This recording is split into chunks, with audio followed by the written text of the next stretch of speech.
नमस्कार सांग मैंने आपण मानु समस्त मो स्टोरी चैनल स्वागत। चलतु कहानी शुणा कलंकित बाहाघर शेष भाग। पूर्व भाग आपण मैंने जदि शुणी ना जल्दी जल्दी शुणु।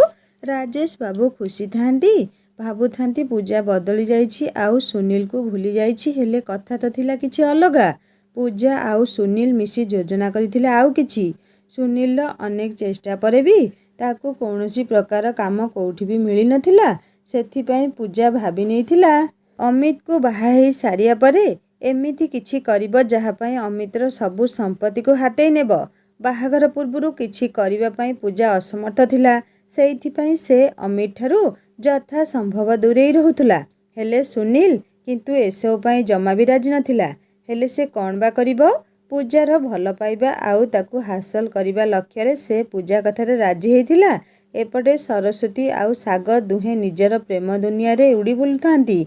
सरस्वती मने मने निष्पत्ति नहीं सारी थाए कि अमितर बाहाघर सरिया परे ही ए घरे सागर विषय जणई देब। एमिति भितरे बीती जाइछि दिन आउ आसी जाइछि अमित आउ पूजा जीवनर सबुठु बड़ दिन। दुहे विवाह बंधन रे आबद्ध होइछंती। ए दी जनक बाहाघरे सबुठारु बेसी खुशी थांती मानसी देवी। पूजार परिवार लोक भाई भाउज बापा समस्ते बेस खुशी थांती। एहा भाबी कि जहा हो पूजा से सुनील को भूली नुआ जीवन आरंभ करने जाउछि अमित भली पिला सहित। अमित भी बेस खुशी थाए एते सुंदर जीवन संगिनी पाइबा परे। चारिआडे खुशीर माहौल। हेले पूजा मनरे चली थाए से योजना करिथिया भयंकर योजना गुडाक। मानसी देवी खूब उत्साह सहित पुओ बोहू को घर भीतर को पाछोटी नेले। एते दिनर आशा आउ स्वप्न पूरण हेइथिबारु मानसी देवी गोड़ सते जेमिति तले लागुनथुला। समस्ते आराम करने जिबा परे मानसी देवी स्वामी फटो पाखक आसी बहुत जोरे कांदिबाकु लागिले। आउ कहिले जानिछ आजी आम घर को बहु आसिला। आम पुओ मो कथा मानी बाहा हेबा पई राजी हेला। आजी जदि तमे आम सांगरे थांत ताहेले समस्तन ठारू बेसी खुशी तमे हेइथांत। आम बहु बहुत सुंदर आउ बहुत भल। जहा हेउ बहुत बड़ दायित्व सरीगला मोर। एबे मोर आउ किछि चिंता नहीं। घरर सबु दायित्व अमितर सबु दायित्व एथर बहु हाथ रे देई मु खाली आराम ही आराम करिबी। सेपटे अमित विवाहर प्रथम राति रे जेतेबेले पूजार निकटतर हेबाकु चेष्टा करिसेंती पूजा आग भली सेमिति अनेक प्रकार बहाना करी अमित ठारू दूरे रहिछि। अमित मने मने मानसी देवी कथा को मने पकई भाभी नैछि सतरे एते शीघ्र मु पूजा ठारू एसबु आशा करिबा ठीक भी नुहे। पूजा पाई मु एबे भी गोटिए अजणा मनीष। मो सहित ए परिवार सहित मिसिया पाई पूजा को किछि समय निहाती देबा आवश्यक।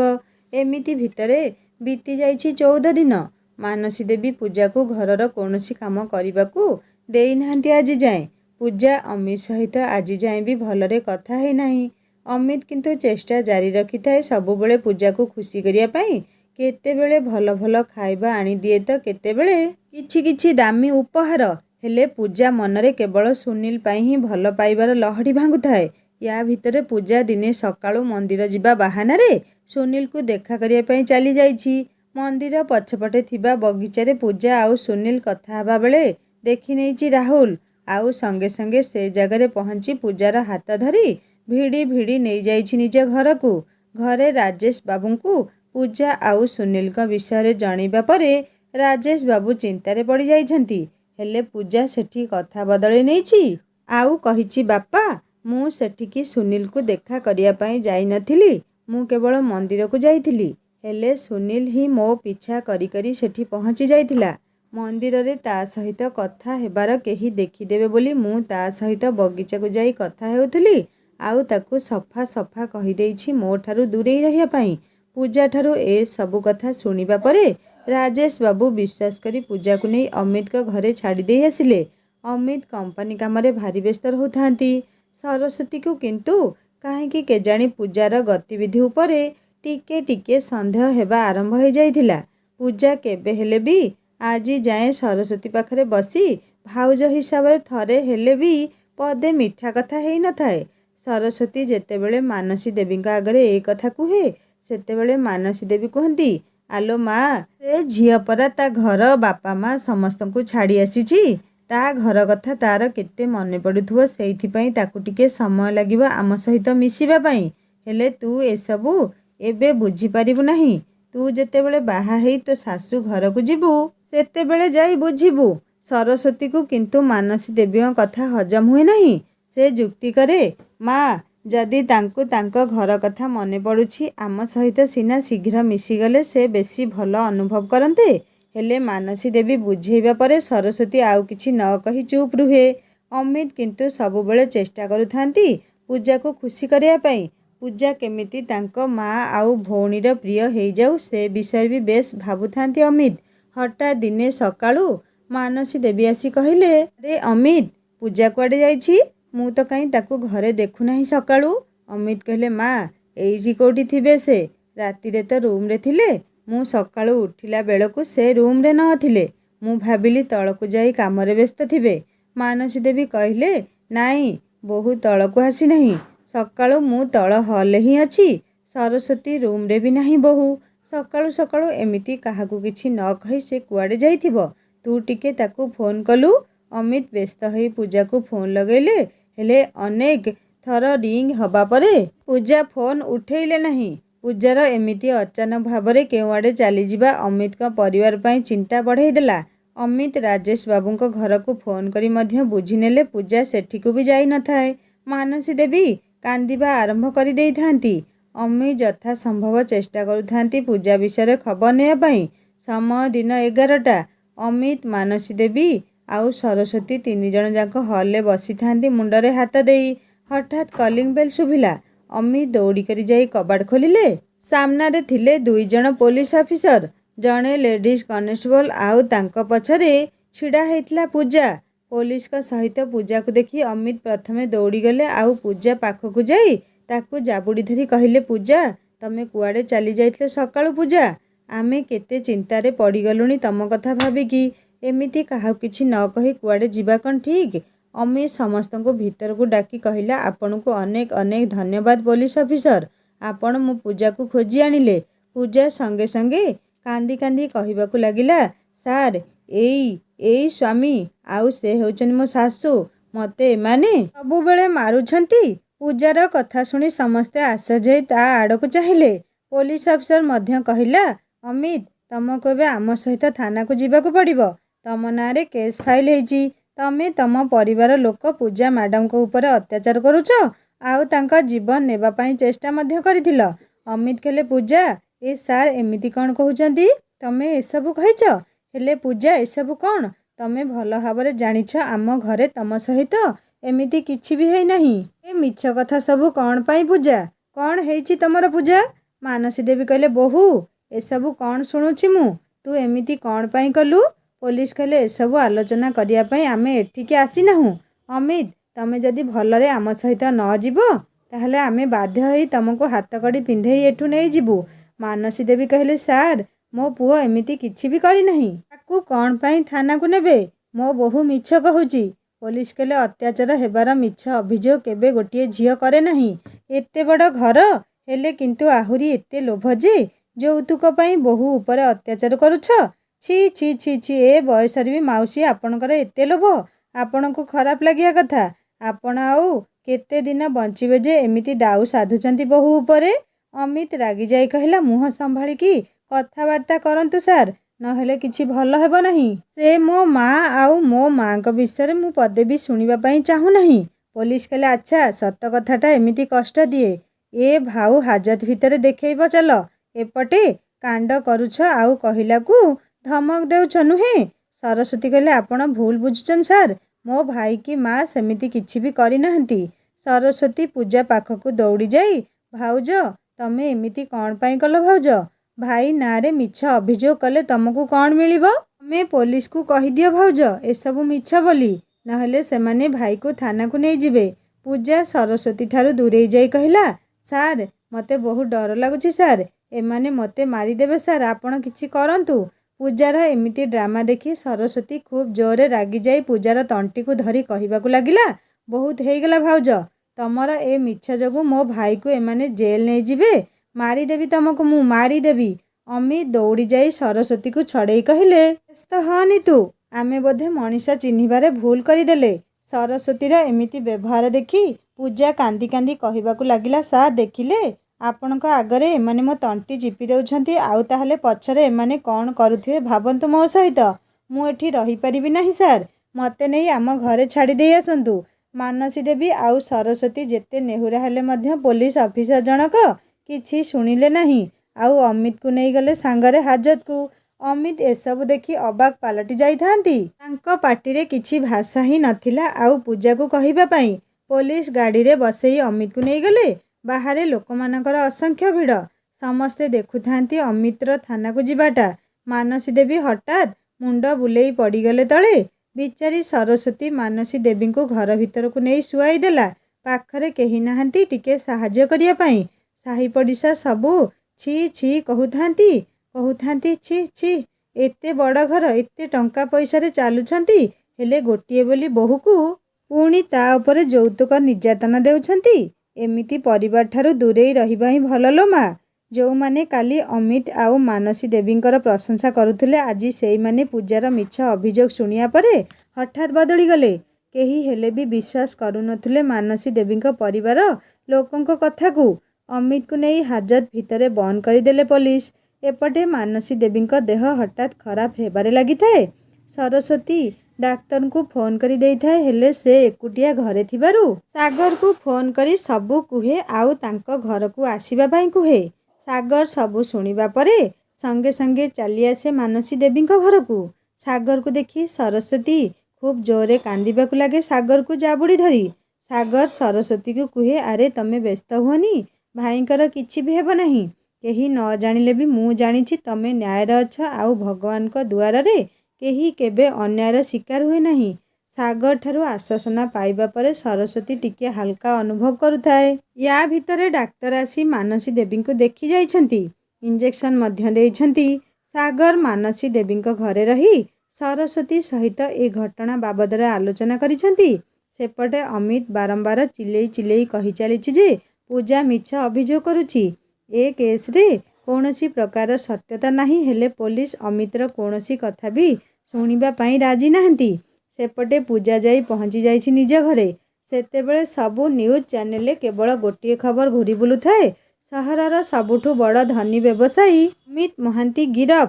ପତ୍ନୀ ପୂଜା ମହାନ୍ତିଙ୍କୁ ଯୌତୁକ ନିର୍ଯାତନା ଦେବା ଅଭିଯୋଗରେ ପୋଲିସ ଗିରଫ କରିଛି ବିଶିଷ୍ଟ ବ୍ୟବସାୟୀ ଅମିତ ମହାନ୍ତିଙ୍କୁ। ସବୁ ଚ୍ୟାନେଲରେ ଏ ଖବର ପ୍ରସାରିତ ହେବା ପରେ ପୂଜାର ବାପା ରାଜେଶ ବାବୁ ଚିନ୍ତାରେ ଛଟପଟ ହେଉଥାନ୍ତି। ପୂଜାକୁ ଘରକୁ ଆସିବା ଦେଖି ରାଜେଶ ବାବୁ ପୂଜାକୁ ଏ ବିଷୟରେ ପଚାରିଛନ୍ତି ଆଉ କହିଛନ୍ତି, ପୂଜା, ମୁଁ ଠିକ୍ ଜାଣିଛି ଏସବୁ କେବେ ବି ହେଇନଥିବ। ସେ ବହୁତ ଭଲ ଲୋକ, ସେମାନେ ଆମଠାରୁ କୌଣସି ପ୍ରକାର ଯୌତୁକ ଦାବୀ କରିନଥିଲେ। ହେଲେ ତୁ? ପୂଜା ରାଗିଯାଇ କୁହେ, ବାପା, ଆଜି ଯାହା ତାଙ୍କ ସହିତ ହେଇଛି ସେସବୁ କେବଳ ତମ ପାଇଁ ଆଉ ଭାଇ ପାଇଁ। ତମେ ଦୁହେଁ ହିଁ ଏସବୁ ପାଇଁ ଦାୟୀ। ମୁଁ ତମକୁ କେତେଥର କହିଲି ମୋତେ ସୁନୀଲକୁ ବାହା ହେବାର ଅଛି, ହେଲେ ତମେମାନେ ମୋ କଥା ଶୁଣିଲ ହିଁ ନାହିଁ। ଏବେ ମୁଁ ଆଉ ସେଠି ରହିପାରିଲି ନାହିଁ, ବାସ୍ ସେଇଥିପାଇଁ ଲଗେଇଦେଲି ମୋ ଦିମାଗ ଆଉ ପଠେଇଦେଲି ତମ ଜ୍ୱାଇଁଙ୍କୁ। ଏଥର ପୁଅର ବାହା ହେବାର ନିଶା ଛାଡ଼ି ଯାଇଥିବ, ଆଉ ସେ ବୁଢ଼ୀର ବୋହୂ ନିଶା। ରାଜେଶ ବାବୁ ଆଉ କିଛି କହିବା ପୂର୍ବରୁ ହିଁ ପୂଜା ନିଜ ରୁମ୍କୁ ଚାଲି ଯାଇଥିଲା। ଏପଟେ ସାଗର ସବୁ କଥା ଶୁଣିବା ପରେ ସରସ୍ୱତୀକୁ କହିଛନ୍ତି ଯେ ତମେ ବ୍ୟସ୍ତ ହୁଅନି ସରସ୍ୱତୀ, ଆମେ ଭାଇଙ୍କୁ ବହୁ ଶୀଘ୍ର ବାହାରକୁ ନେଇ ଆସିବା। ତମର କିଏ ଓକିଲ ଅଛନ୍ତି ତ ତାଙ୍କୁ ଆଜି ଘରକୁ ଡାକ। ମୋ ମାମୁଁ ଜଣେ ଭଲ ଓକିଲ, ମୁଁ ତାଙ୍କ ସହିତ ଏ ବାବଦରେ କଥା ହେଉଛି। ଆମେ ମିଶିକି ନିଶ୍ଚୟ ବହୁ ଶୀଘ୍ର ଏ ଘଟଣାର ସମାଧାନ କରିବା। ମାନସୀ ଦେବୀଙ୍କର ୟା ଭିତରେ ହୋସ୍ ଆସିଯାଇଛି, ଆଉ ସେ ବାଉଳି ହେଇ ମୋ ପୁଅ ହେଇଛନ୍ତି। ସାଗର କିନ୍ତୁ ଯାଇ ତାଙ୍କୁ ସମ୍ଭାଳିବା ପାଇଁ ଚେଷ୍ଟା କରିଛି। ସାଗରକୁ ଦେଖି ମାନସୀ ଦେବୀ କିଏ ବୋଲି ପ୍ରଶ୍ନ କଲାରୁ ସରସ୍ୱତୀ କହିଛି, ସିଏ ମୋ ସାଙ୍ଗ ବୋଲି ପରିଚୟ ଦେଇଛି। ସାଗର ମଧ୍ୟ କହିଛନ୍ତି, ଆପଣ ବ୍ୟସ୍ତ ହୁଅନ୍ତୁ ନାହିଁ ଆଣ୍ଟି, ଅମିତ ଭାଇଙ୍କୁ ଆମେ ବହୁ ଶୀଘ୍ର ଘରକୁ ନେଇ ଆସିବା। ସାଗର ସରସ୍ୱତୀ ସହିତ ଆଲୋଚନା କରି ଯେ ନିଶ୍ଚୟ ପୂଜାର କିଛି ମନ୍ଦ ଉଦ୍ଦେଶ୍ୟ ଅଛି, ଯାହା ପାଇଁ ସେ ଏସବୁ ପ୍ଲାନ୍ କରିଛି, ଆଉ ତାର ସେ ଉଦ୍ଦେଶ୍ୟ ବିଷୟରେ ଜାଣିବା ପାଇଁ ଦି' ଜଣ ଯାକ ଯୋଜନା କରିବାକୁ ଚେଷ୍ଟା କରିଛନ୍ତି। ସାଗର କହିଛି, ଦେଖ ସରସ୍ୱତୀ, ମୁଁ ତ ତମ ଭାଉଜଙ୍କ ବିଷୟରେ ବିଲକୁଲ ବି କିଛି ଜାଣିନାହିଁ। ଯାହା ତମଠାରୁ ଶୁଣୁଛି, ଆମକୁ ପ୍ରଥମେ ତାଙ୍କ ଉଦ୍ଦେଶ୍ୟ ବିଷୟରେ ଜାଣିବାର ଅଛି, ତାପରେ ଯାଇ ଆମେ କିଛି ପ୍ରମାଣ ଯୋଗାଡ଼ କରିପାରିବା। ସରସ୍ୱତୀ କହିଲା, ତମେ ଠିକ୍ କହୁଛ ଯେ ସାଗର, ହେଲେ ସେ ସିନା ଘର ବାହାରେ କିଛି କାଣ୍ଡ କଲେ ଆମେ ତାର ଖବର ରଖିପାରିବା, ହେଲେ ଯଦି ସେ ଘର ଭିତରେ ରହି ଏ ଖେଳକୁ ଆଗେଇ ନେବେ ତାହେଲେ ଆମେ କ'ଣ କରିବା? ସାଗର କହିଲେ ଠିକ୍ କଥା, ହେଲେ କିଛି ତ ଆମକୁ କରିବାକୁ ପଡ଼ିବ ନା, ନହେଲେ ଭାଇଙ୍କୁ ବାହାରକୁ ଆଣିବା କଷ୍ଟକର ହୋଇପଡ଼ିବ। ଦୁହେଁ ଏମିତି ଆଲୋଚନା କରିଛନ୍ତି। ଏତିକି ଭିତରେ ଅମିତଙ୍କ ଘର ବାହାରେ ବହୁ ଜୋର ଶବ୍ଦ ହୋଇଛି। ଏତେ ଜୋର ପାଟିତୁଣ୍ଡ ଶୁଣି ସାଗର ଆଉ ସରସ୍ୱତୀ ବାହାରକୁ ଆସି ଦେଖନ୍ତି ତ ବାହାରେ ଅନେକ ଜଣ ନ୍ୟୁଜ୍ ଚ୍ୟାନେଲର ପ୍ରତିନିଧି ଛିଡ଼ା ହୋଇଛନ୍ତି ଆଉ କ୍ୟାମେରା ଆଗରେ କହୁଛନ୍ତି, ଏ ହେଉଛି ବିଶିଷ୍ଟ ବ୍ୟବସାୟୀ ଅମିତ ମହାନ୍ତିଙ୍କ ଘର। ଯାହା ସୂଚନା ମିଳିଛି, ଏତେ ବଡ଼ ବ୍ୟବସାୟୀ ଟଙ୍କାରେ ପୋତି ହେଲା ଭଳି ପରିସ୍ଥିତି, ତଥାପି ସେ ନିଜର ପତ୍ନୀ ପୂଜା ମହାନ୍ତିଙ୍କୁ ଯୌତୁକ ନିର୍ଯାତନା ଦେଇ ଆସୁଥିଲେ ବାହାଘର ପରଠାରୁ। ଏମିତିକି ତାଙ୍କ ଘରର ସବୁ ସଦସ୍ୟ ମିଶି ତାଙ୍କ ସ୍ତ୍ରୀଙ୍କୁ ଜୀବନରୁ ମାରିଦେବାକୁ ମଧ୍ୟ ଚେଷ୍ଟା କରିଥିଲେ। ବହୁତ କଷ୍ଟରେ ପୂଜା ଥାନାକୁ ଯାଇ ଅଭିଯୋଗ କରିବାରୁ ପୋଲିସ ଅମିତ ମହାନ୍ତିଙ୍କୁ ଗିରଫ କରିଛନ୍ତି। ଏତିକିରେ ସାଗର ଆଉ ସରସ୍ୱତୀଙ୍କ ଉପର ଖବର ପ୍ରତିନିଧିମାନଙ୍କର ନଜର ପଡ଼ିଯିବାରୁ ସେ ଗେଟ୍ ଭିତରକୁ ପଶି ଆସିଛନ୍ତି। ସରସ୍ୱତୀ ସେମାନଙ୍କୁ ବୁଝାଇବା ପାଇଁ ଚେଷ୍ଟା କରିଛନ୍ତି, ହେଲେ ପ୍ରଶ୍ନ ପରେ ପ୍ରଶ୍ନ କରିଚାଲିଛନ୍ତି ସମସ୍ତ ରିପୋର୍ଟରମାନେ। ଶେଷରେ ବାଧ୍ୟ ହୋଇ ସରସ୍ୱତୀ ଘର ଭିତରକୁ ଚାଲି ଆସିଛନ୍ତି। ମାନସୀ ଦେବୀ ଏସବୁ ଦେଖି କାନ୍ଦି ଚାଲିଥାନ୍ତି। ସେପଟେ ରାଜେଶ ବାବୁ ବହୁ ଚିନ୍ତାରେ ଥାନ୍ତି। ତାଙ୍କ ଘର ସାମ୍ନାରେ ମଧ୍ୟ ସମାନ ଭିଡ଼। ସହରର ସବୁଠୁ ବଡ଼ ଖବର ପାଲଟି ଯାଇଥାଏ ଅମିତଙ୍କର ଗିରଫ ହେବାଟା। ଏପଟେ ସାଗର ଦୁଇ ଓକିଲଙ୍କ ସହିତ କଥା ହୋଇଛନ୍ତି ଆଉ କହିଛନ୍ତି, ଆପଣମାନେ ଯାହା ବି ଦରକାର କରନ୍ତି, ଆଗ ଆମକୁ ଅମିତ ଭାଇଙ୍କୁ ହାଜତରୁ ବାହାରକୁ ଆଣିବାକୁ ହେବ। ଅମିତ ଭାଇ ବେଲ୍ରେ ଆସିବା ନିହାତି ଜରୁରୀ। ଦୁଇ ଓକିଲ ନିଜ ନିଜ ଭିତରେ ଆଲୋଚନା କରି କାଗଜପତ୍ର ରେଡି କରି କାଲି ସକାଳୁ ଅମିତକୁ ବେଲ୍ରେ ଆଣିବାକୁ ନିଷ୍ପତ୍ତି ନେଇଛନ୍ତି। ସେପଟେ ପୂଜା ଆଉ ସୁନୀଲ ବହୁତ ଖୁସି ଥାନ୍ତି। ପୂଜା ରୁମ୍ରେ ଥିବାବେଳେ ସୁନୀଲର ଫୋନ୍ ଆସିଛି। ସୁନୀଲ କହିଛି, ପୂଜା ଜାଣିଛ ଏବେ ସହରରେ ସବୁଠୁ ବଡ଼ ଖବର କ'ଣ? ସେ ଅମିତର ଗିରଫ ହେବା ଖବର ଏବେ ଚର୍ଚ୍ଚାର ବିଷୟ। ପୂଜା କହିଲା, ହଁ, ଏତେ ବଡ଼ ଘଟଣା ଘଟିଯିବ ମୁଁ କେବେ ବି ଭାବିନଥିଲି। ମୁଁ ବାହାରକୁ ବାହାରି ବି ପାରୁନାହିଁ। ବାହାରେ ନ୍ୟୁଜ୍ ଚ୍ୟାନେଲବାଲା ଜଗି କରି ବସିଛନ୍ତି। ସୁନୀଲ କହିଲା, ପୂଜା ମୋତେ ଲାଗୁଛି ଆମେ ବହୁତ ବଡ଼ ଭୁଲ କରିଦେଲେ। ଆମକୁ ଏସବୁ କରିବାର ନଥିଲା। ୟାର ପରିଣାମ ଆଉ ଆମ ଉପରେ ଭାରି ପଡ଼ିଯିବ ନାହିଁ ତ? ପୂଜା କହିଲା, ହେ, ସେମିତି କିଛି ହେବ ନାହିଁ। ଏ ପୂଜାକୁ କ'ଣ ତମେ ଜାଣିନ? ମୁଁ ଯାହା ଜିଦି କରେ ତାକୁ ହାସଲ କରିକି ହିଁ ରହେ। ତମେ ବ୍ୟସ୍ତ ହୁଅନି, ଦେଖ ଆଗକୁ ସବୁ କ'ଣ କ'ଣ ହେଉଛି। ସୁନୀଲ କହିଲା, ହେଲେ ପୂଜା ମୁଁ କ'ଣ କରିବି ତମେ କୁହ। ଆଜି ଯାଏଁ ତ ମୋତେ କୋଉଠି ଭଲ କାମ ମିଳିଲା ନାହିଁ। ପୂଜା କହିଲା, ଆରେ କାମ କ'ଣ ଦରକାର ଆଉ? ସବୁ ଯଦି ଆମ ଯୋଜନା ଅନୁସାରେ ଚାଲେ ତାହେଲେ ଟଙ୍କାକୁ ଟଙ୍କା ମିଳିବ ଆଉ ଆମ ଦୁଇ ଜଣ ବି ସାଙ୍ଗ ହେଇ ରହିବା। ଆଚ୍ଛା ହଉ, ଏବେ ମୁଁ ଘରେ ଅଛି। ଏଠି କାନ୍ଥ ବାଡ଼ର ବି କାନ ଅଛି। ଏବେ ଆମେ ଦେଖା କରିବା ବି ବିପଦ, ତେଣୁ 3-4 ଦିନ ଯାଉ ଆମେ ଦେଖା କରିବା ଆଉ କଥା ହେବା। ପୂଜା ଫୋନ୍ ରଖିବା ପରେ ଆଗକୁ ଆଉ କ'ଣ କ'ଣ କରିବ ସେ ବିଷୟରେ ଚିନ୍ତା କରିବାକୁ ଲାଗିଲା। ସେପଟେ ରାଜେଶ ବାବୁ ନିଜକୁ ଭାରି ଛୋଟିଆ ଅନୁଭବ କରୁଥାନ୍ତି ପୂଜାର ଏ ଛୋଟ କାମ ପାଇଁ। ରାଜେଶ ବାବୁ ରାତିରେ ଚିନ୍ତା କଲେ ଅମିତଙ୍କ ଘରକୁ ଯାଇ ମାନସୀ ଦେବୀଙ୍କୁ ଦେଖା କରିବା ପାଇଁ। ସେଥିପାଇଁ ସେ କାହାକୁ କିଛି ନ କହି ଚାଲି ଆସିଲେ ଅମିତଙ୍କ ଘରକୁ। ସାଗର ସେତେବେଳକୁ ନିଜ ଘରକୁ ଫେରି ଯାଇଥାନ୍ତି। ଘରେ କେବଳ ସରସ୍ୱତୀ ଆଉ ମାନସୀ ଦେବୀ ଥାନ୍ତି। ସାମ୍ନାରେ ରାଜେଶ ବାବୁଙ୍କୁ ଦେଖି ମାନସୀ ଦେବୀ ଆଉ ନିଜ ରାଗକୁ ନିୟନ୍ତ୍ରଣରେ ରଖିପାରିଲେ ନାହିଁ। ମନକୁ ଯାହା ଆସିଲା କହିଦେଇ ଗଲେ। ରାଜେଶ ବାବୁ କହୁଥାନ୍ତି, ଆଜ୍ଞା ମୋ କଥା ଟିକେ ଶୁଣନ୍ତୁ। ମାନସୀ ଦେବୀ କହିଲେ, ଥାଉ ରାଜେଶ ବାବୁ, ଯାହା କହିବାର ଥିଲା, ଯାହା କରିବାର ଥିଲା ତମ ଝିଅ କରିସାରିଛି। ଆମର ଆଉ କିଛି ବାକି ନାହିଁ ଶୁଣିବା ପାଇଁ। ରାଜେଶ କହିଲେ, ନାଇଁ ଆଜ୍ଞା, ପୂଜା ପାଇଁ ମୁଁ କ୍ଷମା ମାଗିବାକୁ ଆସିଛି। ଯାହା ହେଲା ସେସବୁକୁ ଭୁଲି ଯାଆନ୍ତୁ। ମାନସୀ ଦେବୀ କହିଲେ, କ'ଣ ଭୁଲିବା ପାଇଁ କହୁଛ? ଆଜି ମୋର ସବୁ ମାନ ସମ୍ମାନ ମାଟିରେ ମିଶିଗଲା। ମୋ ପୁଅ ଯାଇ ହାଜତ ଭିତରେ ବନ୍ଦୀ ହେଇଅଛି। ଏ ସବୁକୁ ମୁଁ ଭୁଲିଯିବି କହୁଛ? ବାହାଘର ତ ଏତେ ଦିନ ହେଇଗଲା, ହେଲେ ଆଜି ଯାଏଁ ତମ ଝିଅକୁ ଆମେ ପାଣି ଗିଲାସ ଆଣିବାକୁ କହିନଥିଲୁ। ହେଲେ ସେ କ'ଣ ଅଭିଯୋଗ ଆଣିଲା ନା ଆମେ ତାକୁ ହତ୍ୟା କରିବାକୁ ଯୋଜନା କରିଥିଲୁ। ଛି। ରାଜେଶ ଆଉ କିଛି କହିବା ପୂର୍ବରୁ ସରସ୍ୱତୀ କହିଲେ, ପ୍ଲିଜ୍ ମଉସା, ତମେ ଦୟାକରି ଏଠୁ ଚାଲିଯାଅ। ହୁଏତ ଏସବୁ ଯଦି ଘର ଭିତରର କଥା ହେଇଥାନ୍ତା ତାହେଲେ ଆମେ ସମାଧାନ କରିଥାନ୍ତେ କି ନିଜ ଭିତରେ କଥା ହେଇଥାନ୍ତେ, ହେଲେ ଏବେ ଏ ଘଟଣା ଆମ ହାତ ବାହାରକୁ ଚାଲିଯାଇଛି। ଆଉ ଶୁଣନ୍ତୁ ମଉସା, ଆପଣଙ୍କ ଝିଅକୁ ଜଣେଇ ଦେବେ। ଆମେ ବି ଚୁପ୍ ହେଇ ବସିବୁ ନାହିଁ। ଅନ୍ୟାୟ ବିରୁଦ୍ଧରେ ଲଢ଼େଇ କରିବା ପାଇଁ ଆମେ ବି ରାଜି ଅଛୁ। ରାଜେଶ ନିରାଶ ହୋଇ ନିଜ ଘରକୁ ଫେରିଲେ। ସେପଟେ ଅମିତ ହାଜତ ଭିତରେ ରହି ଲୁହ ଗଡ଼େଇ ଚାଲିଥାନ୍ତି। ନିଜ ଭାଗ୍ୟକୁ ଦୋଷ ଦେଉଥାନ୍ତି। ସେଇ ହାଜତ ଭିତରେ ପୋଲିସ କଥା ହେଉଥାନ୍ତି। କ'ଣ ହେଲା ରେ ଏ ଦୁନିଆ? ଟଙ୍କା ପଇସାରେ ଚାଲୁଥିବା ମଣିଷ ଟଙ୍କା ପାଇଁ ସ୍ତ୍ରୀକୁ ମାରିଦେବାକୁ ବସିଛି। ଛି ଛି ଛି ଛି। ବାପା ଯାହାର ଭଗବାନ ଥିଲେ, ପୁଅ ତା'ର ଗୋଟିଏ ଅସୁର। ଏସବୁ କଥାକୁ ସହଜରେ ଗ୍ରହଣ କରିପାରୁନଥାନ୍ତି ଅମିତ। ବହୁତ କଷ୍ଟ ହେଉଥାଏ ତାଙ୍କୁ। ମନେ ମନେ ଅମିତ କହିଲେ, ମୁଁ କି ଭୁଲ କରିଥିଲି ଭଗବାନ? କ'ଣ ପାଇଁ ଏତେ ବଡ଼ ଦଣ୍ଡ ଦେଲ ମୋତେ? ଜୀବନରେ କେବେ କାହାକୁ ନିଜର କରିବା ପାଇଁ ମୁଁ ଭାବିବି ନଥିଲି। ମା'ର କହିବା କଥା ମାନି ମୁଁ ସେଦିନ ତମକୁ ଦେଖା କରିବା ପାଇଁ ଯାଇଥିଲି ପୂଜା। ଆଉ ପ୍ରଥମ ଦେଖାରୁ ହିଁ ମନ ଭିତରେ ତମ ପାଇଁ ପ୍ରେମର ପହିଲି କିରଣ ଉଙ୍କି ମାରିଥିଲା। ସେଇ ଦିନଠୁ ତମକୁ ଭଲ ପାଇ ବସିଲି। ହେଲେ ପ୍ରେମ କାହାଣୀ ଅନେକ ଶୁଣିଥିଲି ମୁଁ। ପ୍ରେମରେ ବିରହ ଥାଏ ବୋଲି ଶୁଣିଥିଲି। ତେଣୁ ଆଜି ଯାଏଁ କାହାକୁ ହୃଦୟରେ ଜାଗା ଦେଇନଥିଲି। ହେଲେ ପୂଜା, ତମକୁ ମୁଁ ପ୍ରଥମ କରି ଭଲ ପାଇଥିଲି। ସ୍ତ୍ରୀ ହିସାବରେ ତମକୁ ମୁଁ ଦୁନିଆର ସବୁ ଖୁସି ଦେବାକୁ ଚାହୁଁଥିଲି। ଭାବିଥିଲି ମୁଁ ଦୁନିଆର ସବୁଠୁ ଖୁସି ମଣିଷ ହେବି, ଯାହା ପାଖରେ ନା ଟଙ୍କାର କମି ଥିବ ନା ଭଲ ପାଇବାର।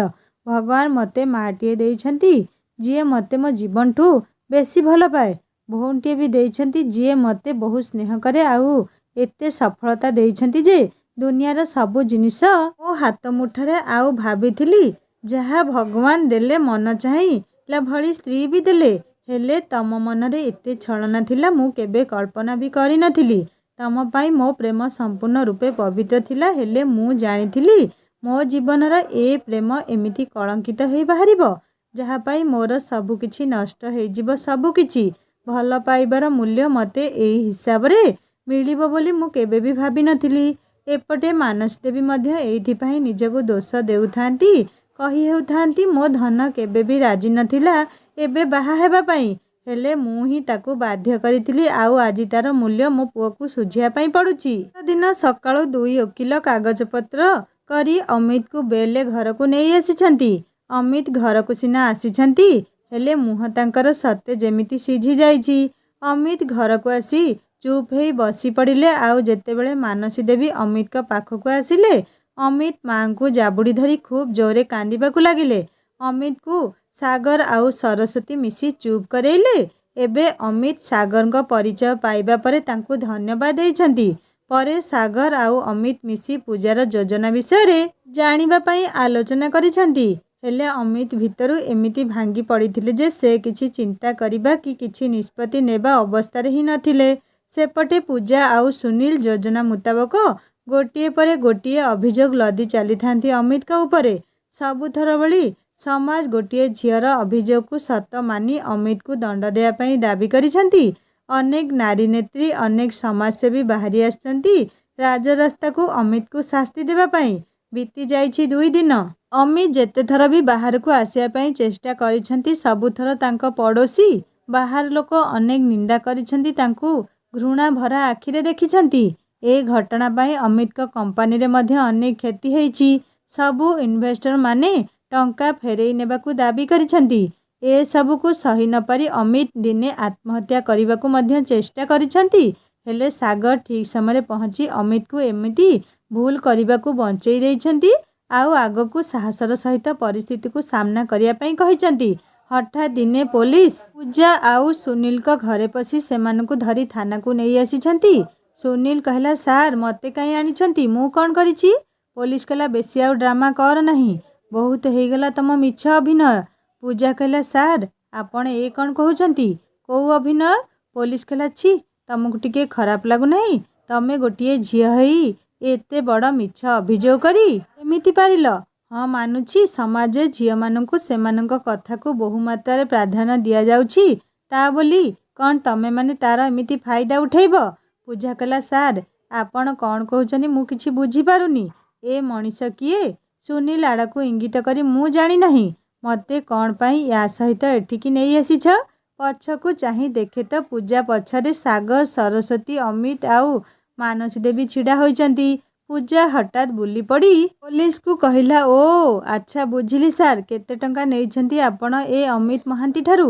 ହଠାତ୍ ରାଜେଶ ବାବୁ ବାହାରୁ ପଶି ଆସିଲେ ଥାନା ଭିତରକୁ। ଆଉ କହିଲେ, କେତେ ଆଉ ମିଛ କହିବୁ ତୁ ପୂଜା? ତତେ ତ ନିଜ ଝିଅ କହିବା ପାଇଁ ମୋତେ ଲାଜ ଲାଗୁଛି। ତୁ ବୋହୂ, ସ୍ତ୍ରୀ, କ'ଣ ଗୋଟିଏ ଝିଅ ହେବାକୁ ବି ଯୋଗ୍ୟ ନୁହେଁ। ପୂଜା କହିଲା ବାପା ତମେ? ସରସ୍ୱତୀ କହିଲେ ଛି ଭାଉଜ, ତମେ ଏତେ ବଡ଼ ମିଛ ଅଭିଯୋଗ କେମିତି ଆଣିପାରିଲ? ଝିଅ ଜାତି ପାଇଁ ତମେ ସତରେ ବଡ଼ କଳଙ୍କ।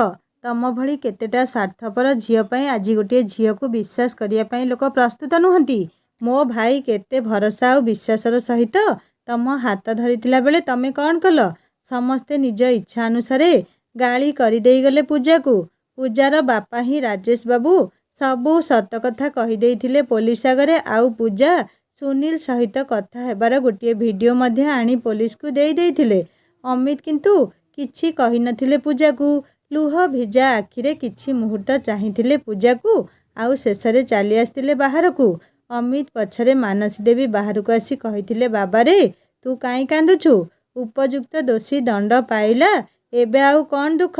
ଅମିତ କହିଲେ ମା, ଏତେ ଦିନର ମାନ ସମ୍ମାନ ଇଜ୍ଜତ ସବୁ କିଛି ମାଟିରେ ମିଶିଗଲା, ଆଉ ସେ ସବୁ କ'ଣ ଆମେ ଫେରି ପାଇବା? ମାନସୀ କହିଲେ ହେଲେ ଦୁନିଆ ଆଗରେ ଦୋଷୀ କିଏ ତ ଜଣାପଡ଼ିଗଲା ନା, ତୁ କାହିଁ ନିଜକୁ ଦୋଷୀ ମନେ କରୁଛୁ? ଭୁଲ ମୋର ରେ ବାବା, ମୋତେ କ୍ଷମା କରିଦେ। ଅମିତ କହିଲା ମା, ତମେ କାହିଁ ଭୁଲ ମାଗୁଛ? ମାନସୀ ଦେବୀ କହିଲେ ତୋ ପାଇଁ ପୂଜାକୁ ମୁଁ ହିଁ ଠିକ୍ କରିଥିଲି, ଆଉ ସେଇ ଭୁଲ ପାଇଁ ଆଜି ଏସବୁ ଘଟିଲା। ଅମିତ କହିଲେ ମା, ତମେ ପୂଜାର ବାହାର ରୂପ ଦେଖି ମନକୁ ଅନୁମାନ କରିନେଇଥିଲ, ହେଲେ ପୂଜା ଯେ ମନ ଭିତରୁ ଏତେ କଳଙ୍କିତ ସେ ସବୁ ତମେ କେମିତି ଜାଣିଥାନ୍ତ? ସମୟ ଶିଖେଇଦେଲା ମୋତେ ମା। ବାହାରୁ ଦେଖାଯାଉଥିବା ସବୁ ସୁନ୍ଦର ଚେହେରାର ମନ ସୁନ୍ଦର ହେଇନଥାଏ। ସମସ୍ତେ ଘରକୁ ଫେରିଆସିଲେ। ପୂଜା ଆଉ ସୁନୀଲ ନିଜେ କରିଥିବା ଏତେ ବଡ଼ ଭୁଲ ପାଇଁ ହାଜତରେ ବନ୍ଦୀ ହେଲେ। ଏହା ଭିତରେ ଅମିତ ସାଗର ଆଉ ସରସ୍ୱତୀଙ୍କ ସମ୍ପର୍କକୁ ଅନୁମାନ କରିସାରିଥାନ୍ତି। ଅମିତ ସାଗରଙ୍କୁ ପାଖକୁ ଡାକି କହିଲେ ସାଗର, ମୁଁ ଜାଣିଛି ତମେ ଆଉ ସରସ୍ୱତୀ ଦୁହେଁ ପରସ୍ପରକୁ ପସନ୍ଦ କରୁଛ, ଆଉ ମୋର ଏ ସମ୍ପର୍କକୁ ନେଇ କୌଣସି ପ୍ରକାର ଅସୁବିଧା ନାହିଁ। ହାଜତ ଭିତରେ ଥିଲାବେଳେ ମୁଁ ଭାବି ନେଇଥିଲି ଦୁନିଆରେ ପ୍ରେମ ବୋଲି ଜିନିଷ କିଛି ନାହିଁ। ଦୁନିଆର ସବୁ ପ୍ରେମ ମୋ ପ୍ରେମ ପରି କଳଙ୍କିତ। ହେଲେ ନାଇଁ, ତମକୁ ଦେଖିବା ପରେ, ତମ ମନରେ ସରସ୍ୱତୀ ପାଇଁ ଥିବା ପବିତ୍ର ଅନୁଭବକୁ ବୁଝିବା ପରେ ମୁଁ ବୁଝିପାରୁଛି ଆଜି ବି ଦୁନିଆରେ ପବିତ୍ର ପ୍ରେମ ଜୀବିତ ଅଛି। ମାନସୀ ଦେବୀ ମଧ୍ୟ ସାଗର ସହିତ ସରସ୍ୱତୀର ସମ୍ପର୍କକୁ ସ୍ୱୀକୃତି ଦେଇଛନ୍ତି। ସମୟ ସହିତ ଯେଉଁମାନେ ଅମିତ ଆଉ ତାଙ୍କ ପରିବାରକୁ ଆଙ୍ଗୁଠି ଉଠେଇଥିଲେ ସେମାନେ ଆସି ଭୁଲ ମାଗିଛନ୍ତି। କିଛି ମାସ ପରେ ସାଗର ସହିତ ସରସ୍ୱତୀର ବାହାଘର ବି ହେଇଯାଇଛି। ଅମିତ କିନ୍ତୁ ଆଉ ଥରେ ବିବାହ କରିବା ପାଇଁ ରାଜି ହିଁ ହେଉନଥିଲେ। ହେଲେ ଅନେକ ଜଣ ପ୍ରସ୍ତାବ ଦେଲେ ଯେ କେତେଦିନ ଆଉ ସେ ଜୀବନର ସେ କଳଙ୍କିତ ପ୍ରେମ, ସେ କଳଙ୍କିତ ଅଧ୍ୟାୟକୁ ନେଇ ବଞ୍ଚିବୁ। ଅନେକ ଜଣଙ୍କର ବୁଝିବା ପରେ, ମାନସୀ ଦେବୀଙ୍କ କହିବା ପରେ ଅମିତ ଆଉ ଥରେ ବିବାହ କରିଛନ୍ତି ସାଗରଙ୍କ ମାମୁଁ ଝିଅ ଭଉଣୀ ବର୍ଷାକୁ। ଏବେ ଅମିତ ଆଉ ବର୍ଷା ବହୁତ ଖୁସିରେ ଅଛନ୍ତି। ହେଲେ ଏବେ ବି ଅନେକ ସମୟରେ ପୂଜାର ସେ ଭୟାନକ ନାଟକ ଦୋହଲେଇ ଦିଏ ଅମିତକୁ। ଦୁନିଆରେ ଏମିତି ଅନେକ ଜଣ ଅଛନ୍ତି ନିଜ ଅଧିକାର ଫାଇଦା ଉଠାଉଛନ୍ତି। ନିଜକୁ ଠିକ୍ ପ୍ରମାଣ କରିବାକୁ ଯାଇ ଗୋଟିଏ ନିର୍ଦ୍ଦୋଷ ମଣିଷକୁ କାଠଗଡ଼ାରେ ଛିଡ଼ା କରାଇ ଦେଉଛନ୍ତି। ହେଲେ ସେ ଭୁଲି ଯାଆନ୍ତି ଭଗବାନଙ୍କ ଦରବାରରେ କିନ୍ତୁ କିଛି ଲୁଚେଇ ହୁଏ ନାହିଁ। ସାଙ୍ଗମାନେ, କାହାଣୀଟିକୁ ଏଠି ସମାପ୍ତ କରୁଛି। କାହାଣୀଟିରେ କିଛି ତ୍ରୁଟି ରହିଥିଲେ ମୋତେ କ୍ଷମା କରିଦେବେ। କାହାଣୀ କେମିତି ଲାଗିଲା ମୋତେ ନିଶ୍ଚୟ କମେଣ୍ଟ କରି ଜଣାଇବେ, ଆଉ ପୂର୍ବ ଭାଗ ଗୁଡ଼ିକ ନିଶ୍ଚୟ ପଢ଼ିବେ। ଆଉ କାହାଣୀ ଯଦି ଆପଣମାନଙ୍କ ହୃଦୟକୁ ଛୁଇଁ ପାରିଥାଏ ଲାଇକ୍ଟିଏ କରିବେ, ସାଙ୍ଗମାନଙ୍କ ସହିତ ସେୟାର କରିବେ। ଆଉ ଯଦି ମୋ ଚ୍ୟାନେଲରେ ନୂଆ ଅଛନ୍ତି ତାହେଲେ ସବସ୍କ୍ରାଇବ୍ କରି ବେଲ୍ ଆଇକନ୍ ଦବାଇଦେବେ। ହିନ୍ଦୀ ଷ୍ଟୋରି ଚ୍ୟାନେଲରେ ନୂଆ କାହାଣୀ ଅପଲୋଡ଼ ହୋଇଯାଇଛି, ଆପଣମାନେ ଭିଜିଟ୍ କରି କାହାଣୀ ଶୁଣନ୍ତୁ। ସବସ୍କ୍ରାଇବ୍ କରିବାକୁ କେବେ ଭୁଲେନି। ରହୁଛି ନମସ୍କାର, ଜୟ ଜଗନ୍ନାଥ।